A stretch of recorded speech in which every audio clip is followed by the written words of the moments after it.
We are creatures of desire. What we most desire is meaning. What makes us suffer most is a lack of meaning. The Meaningful Life with Andrew G. Marshall.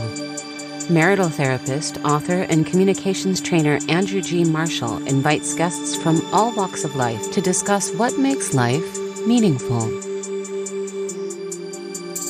Hello, I'm Andrew G. Marshall. Welcome to The Meaningful Life.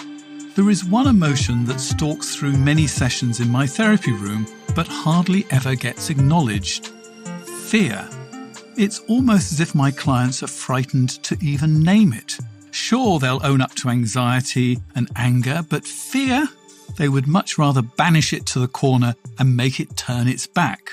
And here is confession time. I have to put my hand up. Perhaps my issues with fear comes into play too, and in the name of compassion and kindness to my clients, I go along with the game of hide the fear. My witness today is Thom Rutledge, who's the author of Embracing Fear, How to Turn What Scares Us into Our Greatest Gift. I love that title, and I'll unpack it shortly.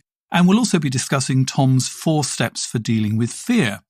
Thom has been a psychotherapist for 40 years and is in private practice in Nashville, Tennessee. He's a recovering addict and heads recovery retreats and co-hosts the Emotional Sobriety podcast.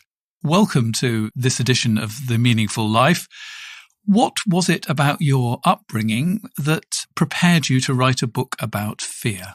Well, first of all, thanks for having me on your program, Andrew. That's a great question to start with. And the short version is nobody really talked about anything. So, it was like there was what was said and then what we were supposed to figure out. I'd call it the invisible policy manual that you learn in any dysfunctional family where everybody knows every line and every section in it, but nobody ever knew that there's a manual and nobody's ever seen it. And if you call attention to it, that people say, oh no, there's no manual. Right. But if you break that's the thing. If you break a rule in the manual, everybody knows it. It's like I can remember a time when I'd been in just enough therapy to be trouble in my family, and I was a young man and back at my home where my siblings were there and our dysfunction was taking place, and I brought my now wife, my fiance at the time. And of course, she didn't know anything about the rules. But she would just say the things that she wanted to say. And I can remember just getting daggers from my siblings, like, why, don't let her talk. Don't let her say these things. Cause she was saying things that we would go, oh, we all knew that, oh, this is going to upset our mother, I mean, it was amazing. And it's like, how reactive we can be. So I grew up in that environment and it's not an all bad thing. I'm not here to tell everybody I grew up in a horribly abusive home or anything like that. It's like, there's, dysfunction is on a continuum, but because things weren't really talked about, weren't said, it's like you pretty much were left on your own to figure life out. And I certainly had there's many different angles on that, but I certainly had nobody there to help me understand what you're talking about with right now as we begin this conversation, that having fear is normal.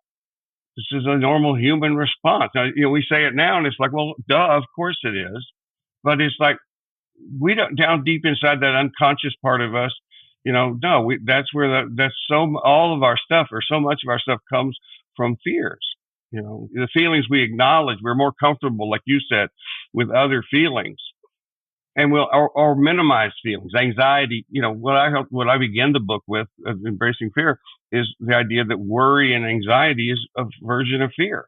It's just it's not terror. I say worry is kind of like punching holes in your gasoline tank and then driving around wondering why you get bad gas mileage.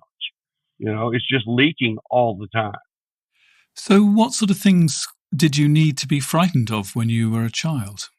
Well, school, other children, again, I think my story is a good example of the fact that you don't have to come from a blatantly abusive home to have problems that begin in your family of origin. Because I remember when I first started in therapy, and when I went to groups and went to some workshops and stuff like that, I would listen to other participants talk, and I would think, oh my God, I shouldn't be here, because they come from, somebody would come from an abusive home where they've been sexually abused or they've been beaten. And I would think I don't belong here. But then what I found is that I have a lot in common with them emotionally. And so I began that process of trying to figure out how do I belong here, and what I belong is regardless of our story. One of the things, and I would imagine you probably can agree with this in terms of the work you do. Emotions are what we have in common. You know, just because I haven't had the experience you've had, if we talk about experiencing, say, let's talk about social fears. I've never met you until just this moment, but it's like, I'm sure we could find common ground in that. We can immediately find common ground in the fact that feelings were banned in my family too. Mm-hmm. I mean, It's sort of almost everybody who appears on this podcast is part of the revolution of actually saying, I'm not going to shut up about feelings anymore. Mm-hmm. We need to talk about feelings. And the one we need to talk about the most is sort of the one that we have the most problems with, and that is fear. Well, and it's the core too. It's at the bottom of all the others, I think. So let's actually define what we mean by fear. Well, the first thing I do with the book is I say we need to, and when I say we need to do this, I always want to make people understand that, help people know that, as corny as this sounds, it is a process. We're all works in progress, and this is a process, and nobody just goes in and switches it around. What we want to do is we want to, first of all, differentiate ourselves from the messages of fear, and we want to very first acknowledge the positive nature of fear. I mean, that there is, I use a metaphor of, I say the negative culprit that we address in the book. I call him the bully, because he is like a bully. He just kind of keeps picking at us and saying the negative things and pushing our buttons. But there's a fear that I also refer to as the ally, which is that's the part of us that is built into our human condition. That is, well, initially it is the part of us at our brainstem, basically, where the bear is at the door. You get the hell away, go the other direction, get away from that. But that, as our society has changed and we've grown through that, it's like, I want people to know there are healthy fears. There are plenty of things that we should be afraid of, and that actually becomes a motivation for that. But what we're talking about with the fears that give us the trouble are the ones that basically are there, and they can be something as simple or maybe convoluted as what you're talking about with fear, with feeling. Speaking in feeling terms was banned. The fear of having a feeling, the fear of communicating.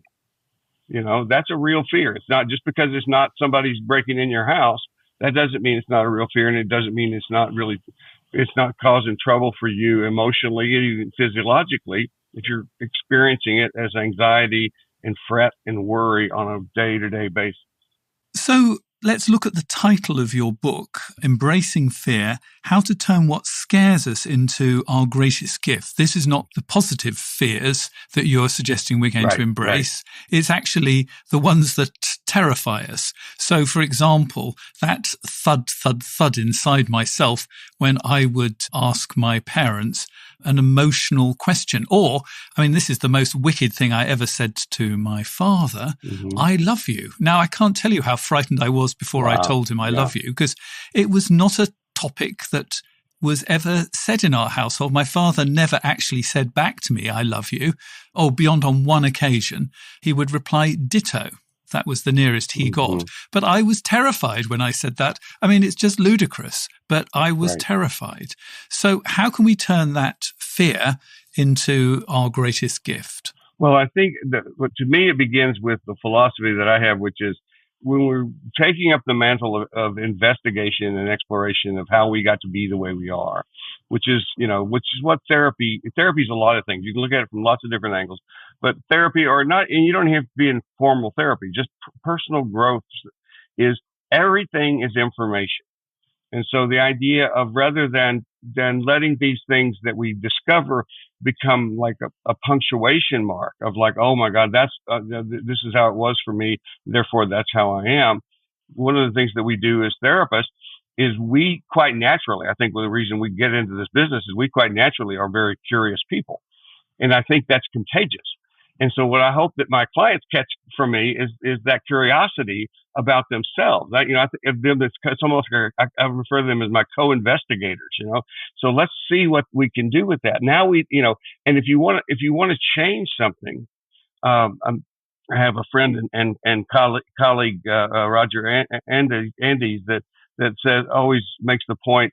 He says acceptance is always the first step of change, and it's a simple concept. But I love what he says about that because I had in my mind before I knew him, I had acceptance in there as a positive, but just it's there. You can't do anything about it. I'm open with fact. I'm a recovering alcoholic, so it's like that's a great easy example of acceptance. I have that. I need to respond differently with what that is.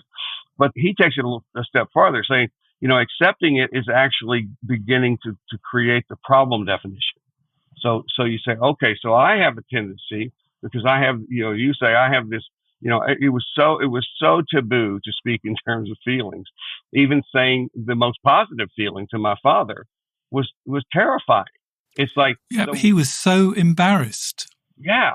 And see, well, one of the things that and of course, fear and shame are two sides of the same coin. If we were titling that book today, it might be a little cumbersome, but I think I would say embracing fear and shame, because I think they work very well together. But of course, and what that does is keep us from talking about it, even in our adult lives. Hopefully that people can listen to conversations like this and listen to your program on a regular basis and go, it's okay for me to talk about this stuff. To go back to your question, it's like, because the way to make that, to begin the process of turning that into a gift is to say, okay, now that I understand this and I'm beginning to create a problem definition, we can look for ways to make a change to solve the problem. Just because I was hardwired basically to be afraid of all of this stuff, I do not have to stay that way. And a lot of times before people sit down and actually have a conversation with somebody else about this, we don't sit around thinking, oh, well, there's nothing I can do to change. We might, but it's like we just kind of assume that we are what we are. And hopefully what we do with this process, even this conversation, is we introduce the idea of like, no, you get to choose. One of the big ways of making change is to understand that we're not in control of a lot. I'm almost 68 years old. I figured out that much so far. Yeah, I don't control a lot. When we look at the serenity prayer, what we control into, I don't control much, but we are in charge. And that's the message that brings all of the possibilities to life here. It's a corny analogy, but I don't have anything to do with how the cards are dealt, but I can become a good card player. And I think I'd like you to repeat the Serenity Prayer at this point, because it is a really beautiful prayer. Oh, yeah. It's, one of my jokes about that is I say, if we all applied the Serenity Prayer and we were able to do that effectively on a day-to-day basis, you and I would be out of business. And the Serenity Prayer is, God grant me this serenity, and God is whatever you mean God to be. I make that clear. It's like I don't profess a particular belief system. God, grant me the serenity to accept the things I cannot change, the courage to change the things that I can, and then the wisdom to know the difference. So so much of this comes, it's energy efficiency, Andrew. It's like, it really is. It's like, and I have a friend who says, we tend to apply the Serenity Prayer backwards. Just like if you look at your life, you kind of go like, okay, there's these things that I don't have a chance in hell of changing, and I'm just pouring loads of energy into it, and then there's a couple of little things I could do.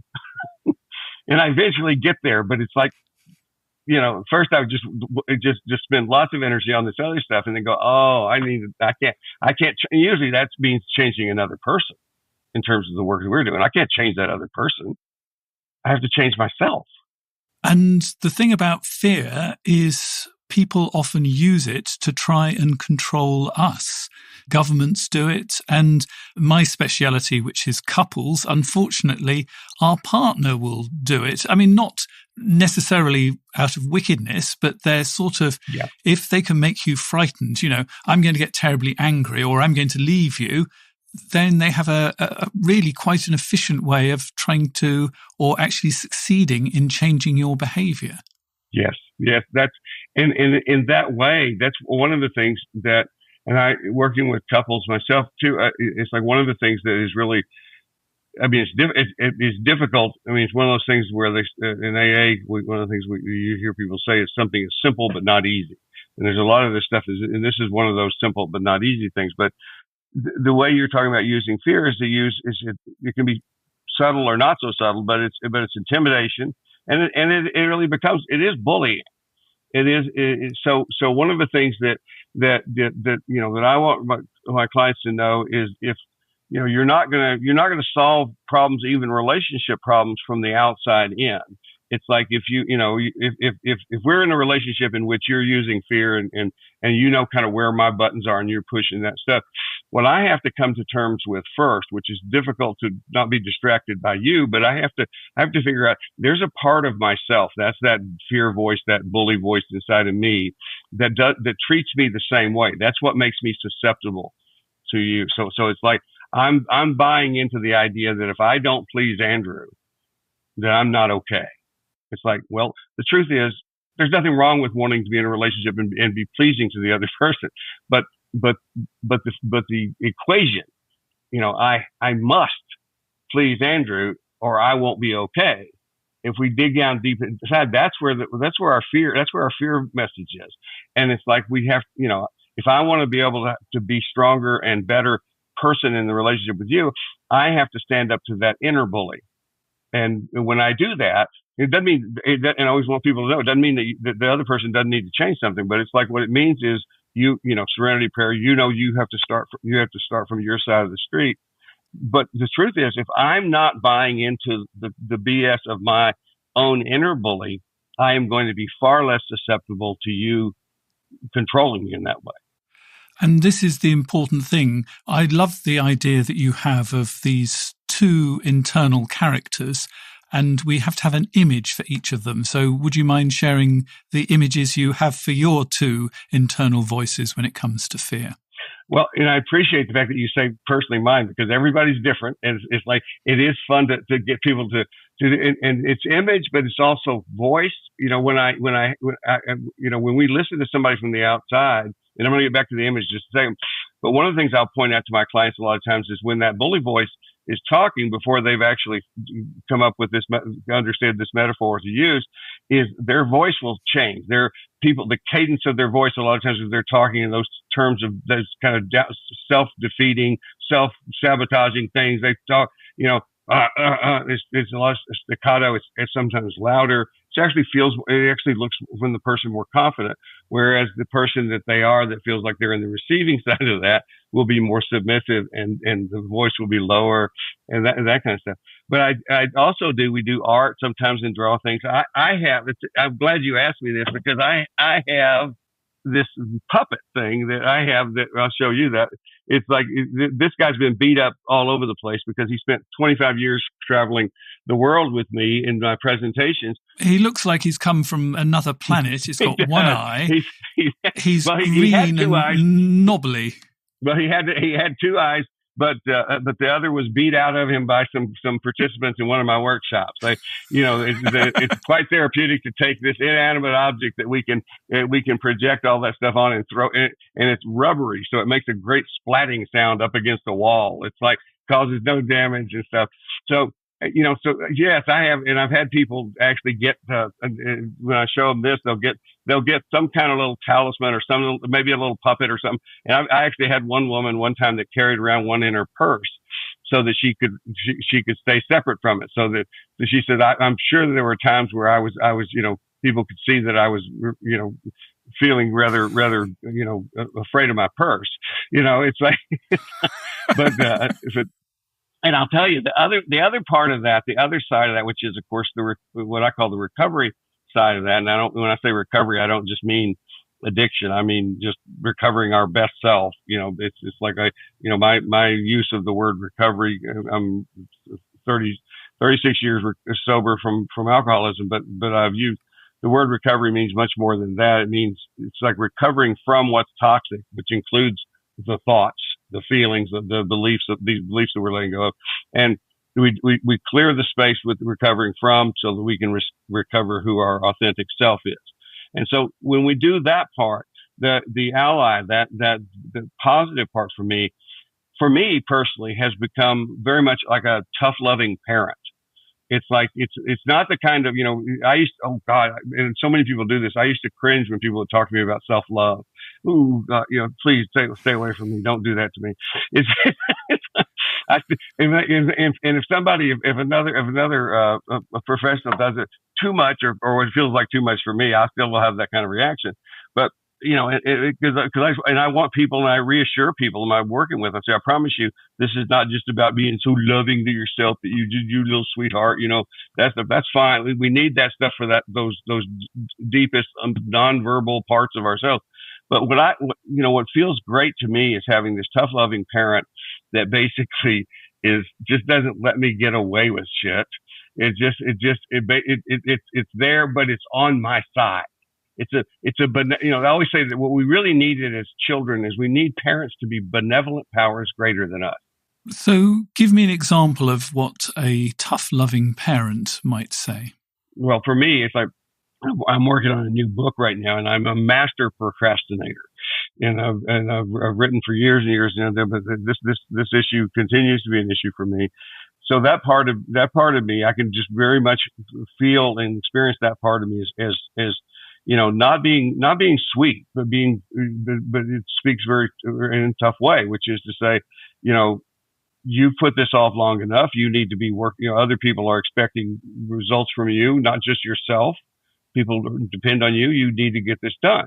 And I actually wrote out a dialogue with that. I encouraged people to do that. And I wrote that, and I pushed back a little bit. And I love the fact that I was surprised that my tough, loving parent said, "You don't have to do what I say. I'm telling you what is best. I think that it is. I'm not going to sit here and make you do it because I don't have the power to make you do it." And it's like, it landed on me perfectly, because what that inner voice for me was saying, you still have to do this. I can say this to you, but I can't, I can't move your arms and hands and make you do it. So, and I want people to know that these voices, and the negative ones too, they can't move our arms and hands either. They can't, my alcoholism never had the power to make me pick up a drink and drink it. What he had the power to do was to convince me to drink it. And now the voice, the power, the ally voice to me, he'll cuss at me just as much as anybody else, but it's done with love, and I can feel it. And your sort of bully, neurotic voice, does that take the tone of somebody, or is it just a sort of an amalgam for you? For me, it's not. That's a great question, Andrew, because for some people, it will absolutely be the voice of someone. It's like, oh, that's my dad, or that's my mom, or whatever it is. And what I always want people to know is, and this is an important distinction. Okay, but I want you to understand this is not that person. If he says, okay, that's my dad, and I say, okay, I want you to understand, and I'll even experientially, if we're in this session together, I'll put something out there to represent a chair or a pillow or something, and say, okay, this is your inner voice, this is your inner bully, and then I'll put something to represent, or if we're in a group, even have somebody role play, the father, the part of the father that programmed him. I say, but these are two different things, because I want people to know that the problem they have to solve is not external. The problem they have to is internal, is intrapersonal.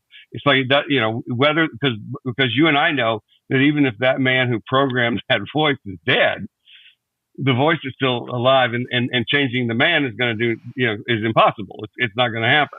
It's like, so some people though, they do that, and they do say who it is. And for me, what I say is there's nothing subtle about I include in my list of things I'm recovering from, self-hatred. We called it, people called it self-criticism for a while. And I thought, well, that seems so lightweight. And then, so I landed on self-condemnation. And then I heard somebody talk about their self-hatred one time. And I thought, that's what I have. That's what I'm recovering from. Yeah. That's a tough one to carry. Oh, it's and very, very associated, like what you said before about the bullying with the fear. It's like it really is like, I'll say, if you know somebody really well, they know exactly what buttons to push. We use that analogy. It's like this. I always say these guys live inside of you. They can see the buttons. It's like they have their finger on the button all the time, like in some kind of game show, haven't they?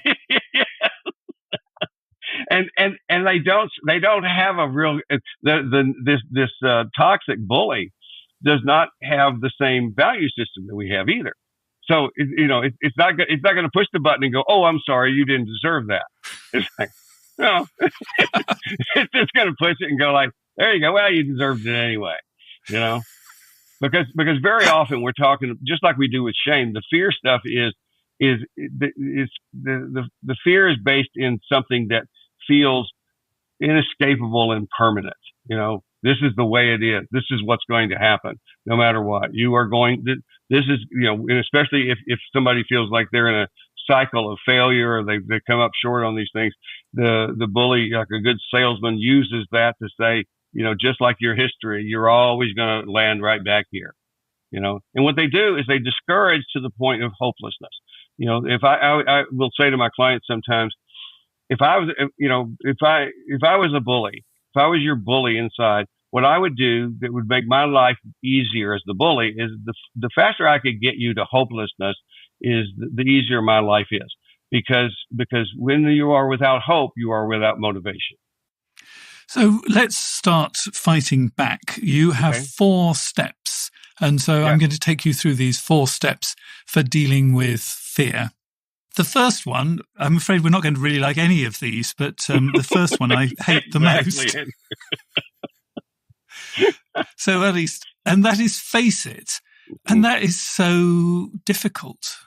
So why do we have to face it? Can't we just sort of say, I know where it is and pass on the other side of the road? Well, what I would say to that is, you know, you probably already tried that. If that would have worked to the degree that it will, you know, and you know, we're not here to say that every defense has not worked, but it's like it's not been enough. It's not been enough to get your freedom from the relationship with this bully. This, I sometimes call it the should monster or the fear monster. And it goes back to what I was saying that my friend says is that acceptance is the first step to change. It's like, so, and I have a sign on my wall in my office that there's a little ditty that I wrote one time that says, always move towards your demons. They take their power from your retreat. Oh, I like that. Please repeat it, because I like that. They always move towards your demons. They take their power from your retreat.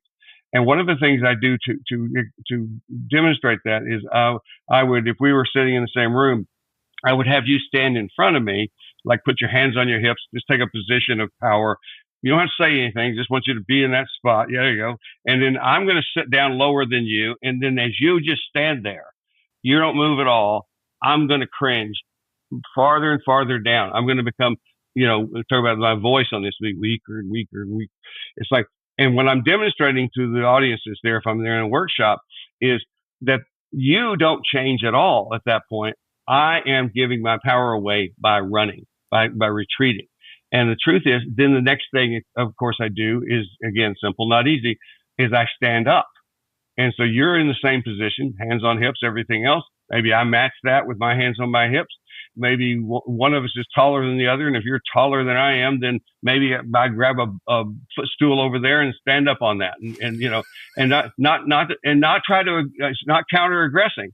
It's simply, you know, I ask that person, what do you feel? How do you feel different? I don't feel coward. I feel empowered.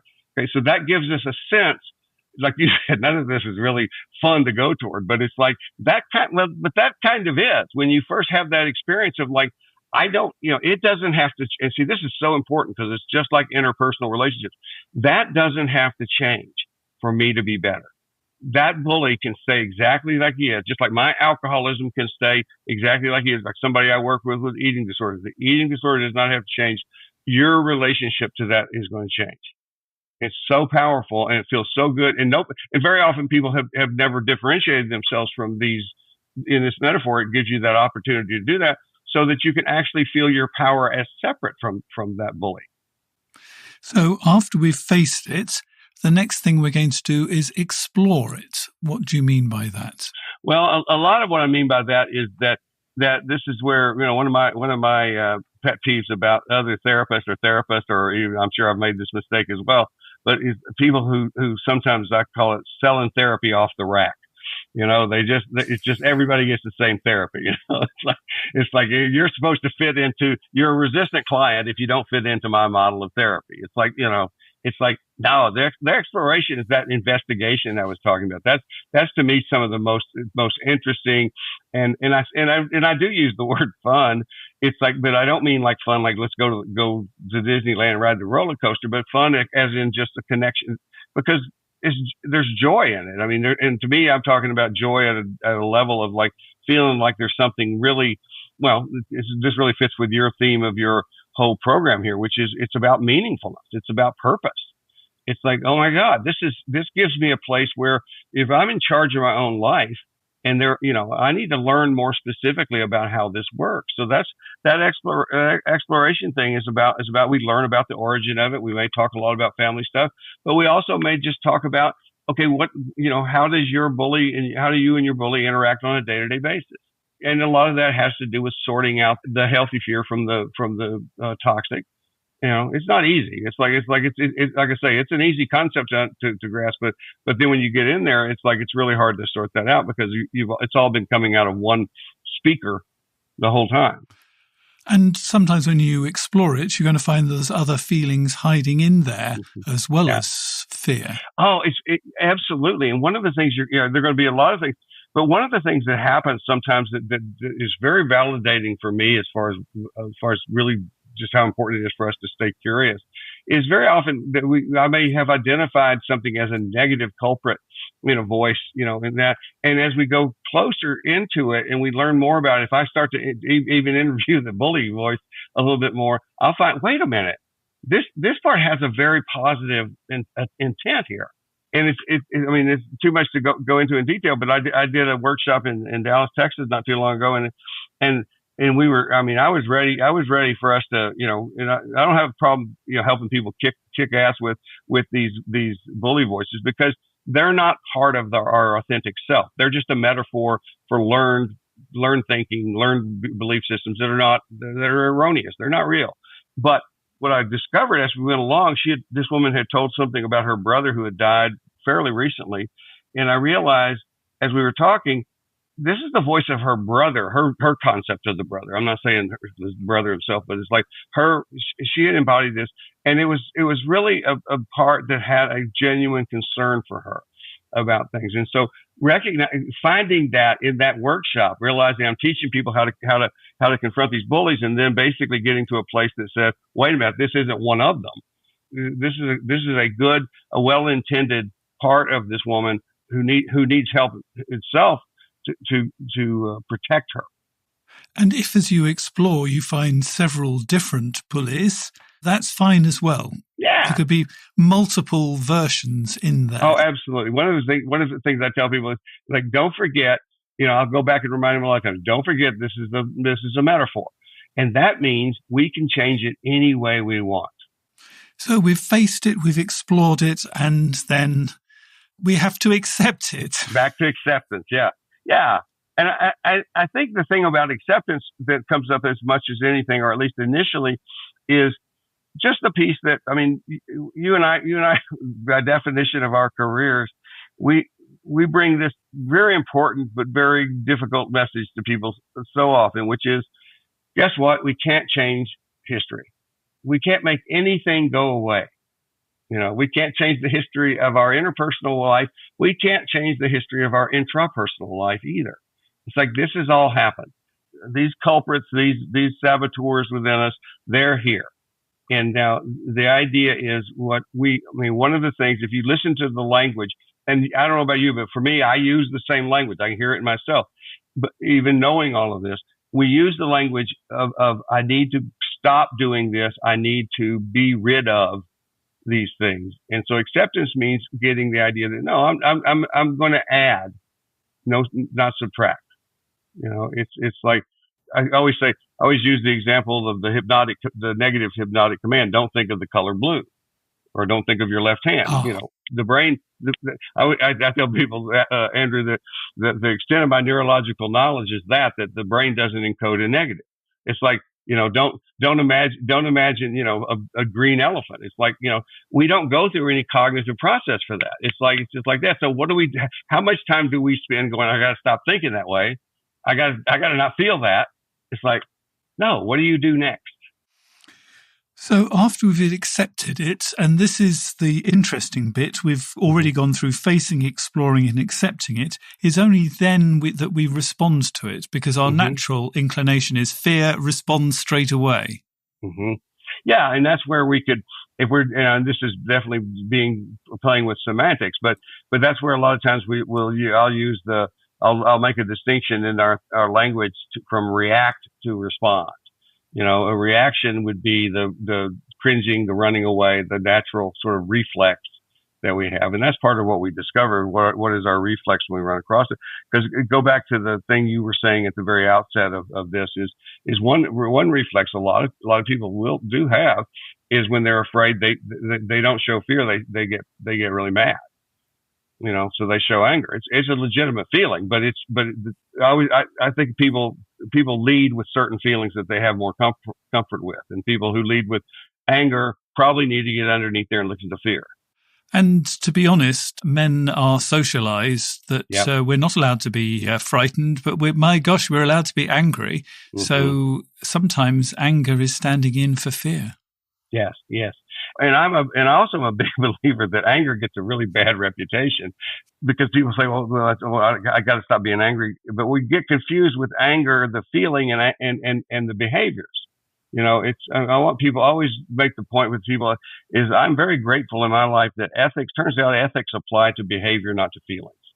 And I think about how often I have felt guilty or shame of things I felt or thought, that I didn't have any choice. They just show up. And I thought, but the idea is no, when you're talking about becoming a more responsible person, that's being in charge of your life and be able to do that. So we redefine anger there too. And anger is just energy. And it's an energy that says something's not right.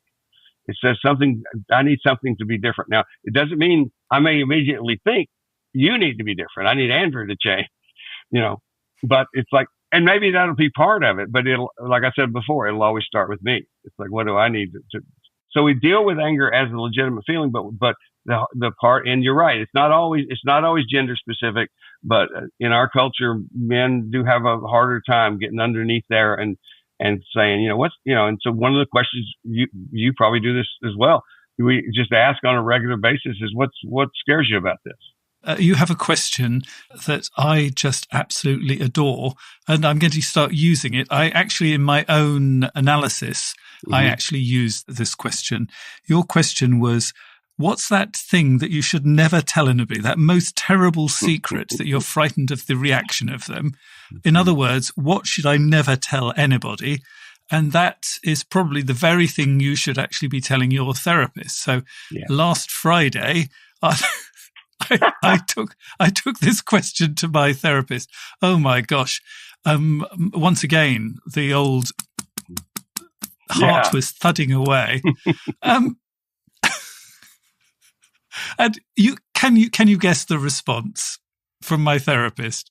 He was fine with it. It's like he was fine. He was like, oh, he was interested. He was curious. He was grateful that you basically trusted him enough to tell you. Yeah.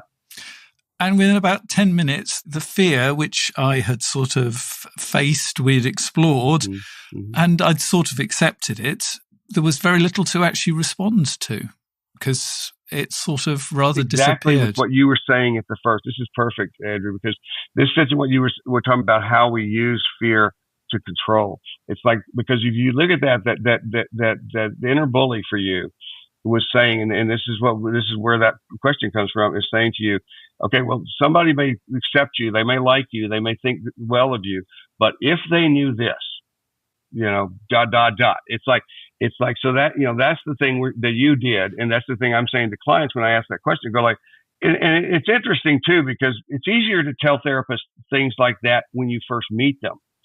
It's when you've been in therapy a long time, now you care what they think. It's like, at first they're a stranger. It's like, no, now I don't, no, I really, and I have that sense of, I need this person's approval and acceptance. It's like, which is a problem in itself, thinking that we have to need and have somebody else's approval to be okay. But in this particular case, it's a given that basically you still will have it. It's a great question. I mean, could you actually say that to your partner? What's the worst thing you could tell your partner about yourself? I felt that in my chest when you said it. Did you? Yeah. I was going like, uh-oh. Well, immediately, right in the middle of my chest, I felt that. Oh dear. But see, we practice what we teach. It's like, that's information. It's like, like, oh, among other things, you give me something else to think about.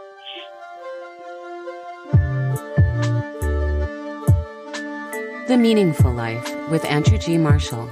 Please follow us on Twitter, like us on Facebook, and visit our website, andrewgmarshall.com/podcast, where you can join our supporters club and unlock bonus material and other benefits. So one of the things we're doing new on The Meaningful Life is we're inviting everybody who has a dilemma to write in and tell us about what's happening in their life and to get an outside opinion. And I recruit through the whole world to find interesting people who are going to give you thoughts. And this is the letter I'm going to share with Tom. My wife started an affair in secret with someone she met at a training event. Before they got together, the man reached out to her to see if she was interested in dating. She told me about that he'd contacted her and there was nothing to worry about. Weeks later, however, she started seeing him and got intimate with him. While this was going on, I could sense something was wrong. I approached her and asked her if she was okay. For a while she said yes and that she was just feeling off. I didn't try to push. But another time I asked how she was and she said she'd gone to our lawyer to ask about a legal separation and thought it'd be good for us to consider this option. I was blindsided. I protested. I pleaded. I got angry, sad, upset, the full range of emotions. But after a cool-down period, we talked about what it meant and what the process might look like in the form of a trial separation. It felt like there was some progress. But then she confessed that she'd been seeing this man. If I was blindsided before, I was truly bowled over after that. Since the beginning of the month, my wife and I have been living apart. She says she wants to use the time to date herself, which I like, but nevertheless, she continues to date this other man. I don't know what to do. One minute I'm trying to work on myself and understand how my marriage got to this point, and the next I'm full of anger. Sometimes I can listen to my wife explain herself, and at others I'm cold and distant. So we've got a whole range of very strong feelings there. Did you notice there was one feeling that wasn't mentioned? Oh, fear. Exactly. Well, you sent me this and I read it and that did not occur to me. That's interesting. Yes. Well, it was one of the reasons why I chose this letter because actually, when it comes to infidelity, the overriding feeling is fear. You know, what is going to happen? I mean, your fear is stalking you all the time, but it's not actually necessarily always spoken about. Reading your book really got me thinking about that. So any thoughts for this guy? Well, a lot. I mean, first of all, I want to, I'll start at the end. Since I can, sometimes I can listen to my wife explain herself, and at others I feel cold and distant. One thing I would say is of course. I mean, you're going to come and go from this, and there are different aspects of our emotional response. There's not just one emotional response. You know, there is, the thing I call it the myth of singularity is what drives most of us crazy. Is thinking we're supposed to just think and feel one way. It's like there's different parts. We're talking about the negative culprit parts of ourselves with the fear and the shame today, but it's like there are different parts of ourselves, and so, and obviously. Part of what listening will do will be evoke the fear, and part of a response to the fear, or, whether it be reaction or response, is going to be to distance yourself and hold back. And and maybe it's cold, maybe it's cold because there's anger. I would want him to know. I want this man to know that what he's describing, not just. I mean, I'm not having trouble knowing what I'm thinking. I'm just trying to put it into words. His emotional response, you're right, the range of feelings is here. And he says that. It's like And I like the idea that with your question in that, if it's like, tell me about, if somebody sits there and says that, and you say, okay, well, tell me about what's scary about this. That's a beautiful place. It just naturally goes where this guy probably needs to go to be afraid, which can a lot of times be that if this doesn't change, or if another person doesn't change, I'm not going to be okay. And that's, to me, that's the scariest thing there is. Because ultimately, in the book, I talk about walking down the ladder. It's like, I'm scared that my wife would leave me. Okay. If your wife leaves you, what happens? It's like, well, then I'm completely alone and desolate. And it's like, then what? And if you're completely alone and desolate, if we don't rescue too soon, we go in there and say, wait, so if you're completely alone and desolate, it's like my life is meaningless. So we go to your topic. It's like, it's amazing how just 3 rungs down the ladder, and go like, oh, no wonder I'm feeling this intensity of fear, because it will feel like I will stop existing. It will feel like this is going to kill me. Somebody might be suicidal, but it's not. I'm not even talking about suicidal.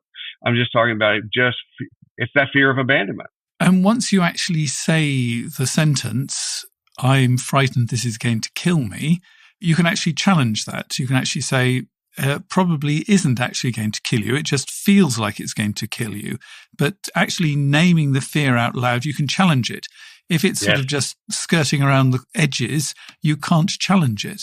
Andrew, I love that. It's like sometimes as an old therapist, sometimes what happens, I've discovered, is I really just forget some of the simple things that we can do that can really, because I can get overly, back to my ego for a moment, that I got to fix these things, or I got to figure out that. But the truth is, what you're saying is perfect. It's the perfect therapeutic, or a very wonderful, because there's no such thing as perfect, right? A good therapeutic response to say, to name it, and then I love your line, which is it's probably not. To me, that's I'm watching this imaginary therapy session, and this guy says this to you, and you go like, well, it's probably not going to kill you. It's like, really? It's like, no, it's going to hurt like hell, but you do have to know that you can withstand the worst case scenario, even if you're going to go back and work on making the marriage work. What impressed me about this letter was just his curiosity about what's going on for his wife, what's going on inside him as well. That is a beautiful response to this. He does. He doesn't abandon his responsibility to look at his part. Yeah, he's an introspective man. There's no doubt. And that's double-sided. That means that's very good. We like that. We think that's a good thing. And it's also a pretty painful thing to be an introspective person. And once again, our society, the shame is going to come down quite a lot on introspective men, because sadly, our culture wants men to act rather than to contemplate first. Well, the hell with that. We're contemplative guys. And what we do is we act from that. It's like, that's the thing. The thing is, that's that, again, went back to the semantics of the difference between reacting and responding. It's like, that's one of the things I think is better about me at this time in my life is that I am not, I'm not ruled by my reflexes. Viktor Frankl in Man's Search for Meaning has that part about the tiny space between stimulus and response, where we make a choice. And it's like, it's so powerful. That's what we're to the degree that without even knowing each other beyond what we know with each other with this conversation, to the degree that you and I are better people for what we have gone through, that's where it has happened. We have gotten better at understanding and accepting. We could use the terms we use today, accepting, what the inner workings are up to that point where that reflex, because the reflex don't change. The reflex, and then we've installed that little process, that little space, and we've gained wisdom from ourselves and from others to use in there as tools to say, okay, I can do a better job of responding. I can once it's not, I'm going to, instead of the reflex, once the reflex goes off, I'm going to make a decision about how to respond. And it's that gap between the stimulus and your reflex action. If you can get into that moment, you can do something different. Yeah. And that something different probably is going to be better than the same old thing you've always done beforehand. Even if it isn't brilliant, at least you're not going to be going flat on your face in exactly the same way as beforehand. That's beautiful because the thing is, it's like, because the response, because that's the place, that's when we really are addressing perfectionism, because I'm going like, you may not think you have perfectionism, but most people have some version of that when we really start to define it. But the truth is, we go back to what I said earlier, which is everything is information. So I'll tell clients, like, so try something different, when in doubt. And it's like, and if it or I give them a suggestion, maybe try this. And I say, and you can come back in here and say, that was the dumbest thing you could have possibly told me. That made things only worse. What I will say is, oh, sorry about that. And that's information. Now we know that we don't go that direction. Well, thank you very much for being my witness today on The Meaningful Life. As the witness, I have to turn the tables on you and ask you what makes your life meaningful. I love that you asked that question. I love that you give me the heads up that I'm going to be asked the question, because it's really a beautiful contemplation, kind of a meditation in a way. I'll go back to Viktor Frankl. I love what Viktor Frankl says about, if you're looking for what the meaning of your life is, it's important that you know that it is you who's being asked the question. What meaning will you make of your life? And it's like, to me, it's about, rather than, I'm trying to sound not too vague, it's like, to me, I think I've landed in a place where it's about integrity and about congruence. I think the very top piece of my website, I have something that says something to the effect of and by the way, as a aside, I love happiness. Happy's fun. I like that. But more important than happiness, at the end of the day, is self-respect. And self-respect comes because I am living according to my own value system.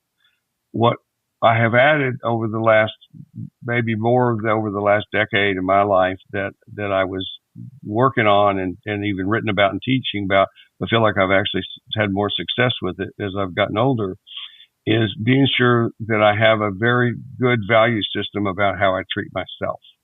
It's like not just how I treat you, but the idea of getting out of that double standard where I treat everybody, I'm the exception to the rule, everybody else deserves a break, but I don't, or I can be kinder to other people. I'm big on belief in being kind to people. It's such a wonderful thing to be able to do. What an easy gift to give the world. But to not leave myself out of that. And that strengthens me. And what I would say today in the practical terms, I love the fact that I live a life in which that ambition, you did good therapy today, Andrew. That ambition to me does not control my life. It's like I am more interested in the fact that my dog is waiting downstairs to take a walk when I finish with you, and that I have some work to do on a book that I'm writing, and that my wife will be home a little bit later, and we're in the middle of watching a television show together that we like. It's like those are the things I think about with my day to day, and I think if I traveled back in time and told the younger version of myself of that, I think he might commit suicide. But it's beautiful today. It's an easier question to answer when you're over 60 than when you're under 20, isn't it? Really? Yes. Well, I think it's just different. I don't know. When I was younger, I could have answered it probably with great authority. I could have told because I knew everything. I understood, and I could tell you I could tell you what the meaning of your life should be. Okay, yeah. It's the bit in the middle between 20 and 60 that's so difficult. That's right. That's right. All that period of time that we spend figuring out that, I have another one of my little nutshells says, wisdom is the accumulated knowledge of our ignorance. It's like the more we know that we don't know, the better off we are. Well, unfortunately, this is where the conversation with Thom is going to end. But if you're a member of the Supporters Circle, the conversation continues. I'm going to be finding out all about self-forgiveness. Thom has also written a book about self-forgiveness, so I'm going to ask him about that and the 3 things he knows deep down to be true. So in a moment, you'll hear the details about how you can become a member of our Supporters Circle and hear this bonus material. And now on Apple, it's possible to actually specifically buy this. Here come some of the details that you will need. You've been listening to The Meaningful Life with Andrew G. Marshall. You can follow Andrew on Twitter, like him on Facebook, and please leave a review wherever you consume your podcasts. Making, editing, and distributing The Meaningful Life comes with substantial costs, and we'd like to ask for your help.